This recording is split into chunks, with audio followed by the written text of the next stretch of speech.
Welcome to Data Curiosity, where today we journey through 65 years of global life expectancy, revealing the dramatic story behind the numbers and the world events that shape them. Life expectancy at birth tells us how long a newborn might live if the patterns of health and mortality at their birth continued throughout their life. In 1960, the world was still recovering from the shocks of World War II and the decolonization of Africa and Asia. Most babies born that year could expect just over 50 years of life. Yet even then, some countries in Northern Europe, like Iceland, Norway, and the Netherlands, stood out thanks to stable governments, early public health systems, and relatively high living standards. As the 1960s unfolded, the world began to see the first real fruits of antibiotics, vaccines, and the Green Revolution. These breakthroughs dramatically reduced deaths from infectious diseases and malnutrition, especially in Asia and Latin America. By 1965, the Faroe Islands and Sweden had joined the ranks of longevity leaders, while countries on other continents began to close the gap, spurred by investments in child health and rural medicine. The 1970s brought even more progress.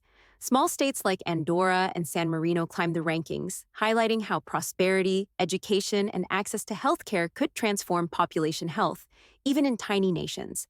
Meanwhile, global organizations like the World Health Organization and UNICEF ramped up campaigns against polio, measles, and malaria, helping millions of children survive.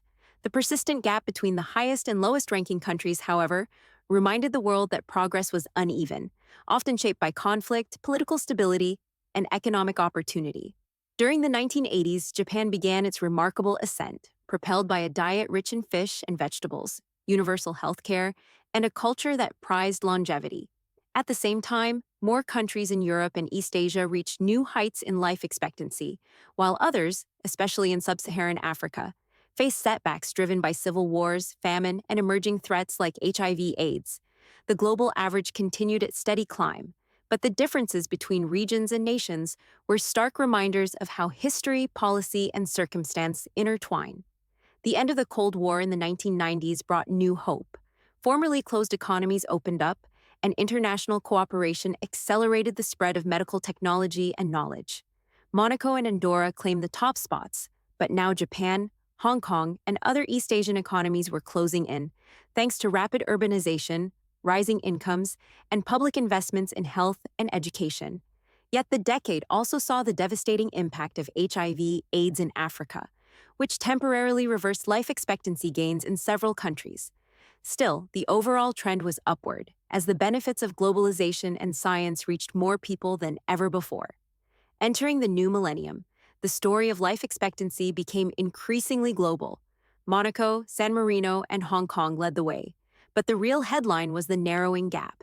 In many parts of the world, especially East Asia and Latin America, life expectancy surged as economies grew, primary care expanded, and diseases like smallpox were eradicated.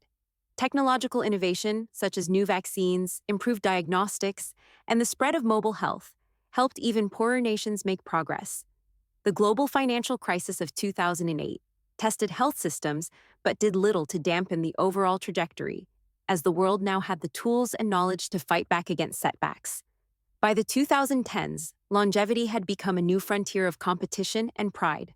Monaco, San Marino, Hong Kong, and Japan traded top honors. South Korea's rise was especially striking, as decades of investment in health, education, and social stability paid off with some of the world's fastest gains in life expectancy. The COVID-19 pandemic in 2020 was a sudden shock, briefly slowing progress and exposing persistent inequalities, but medical science responded at record speed, and most countries soon resumed their upward trend.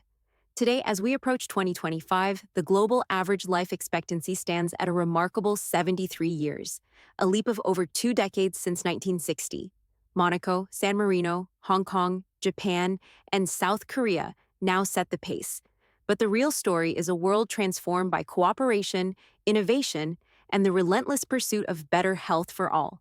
The journey is far from over, but the past 65 years prove that with determination and shared effort, humanity can overcome even the most daunting challenges. If you found this journey insightful, subscribe to Data Curiosity for more stories that turn global trends into powerful lessons. Together, let's keep exploring the data that shapes our world.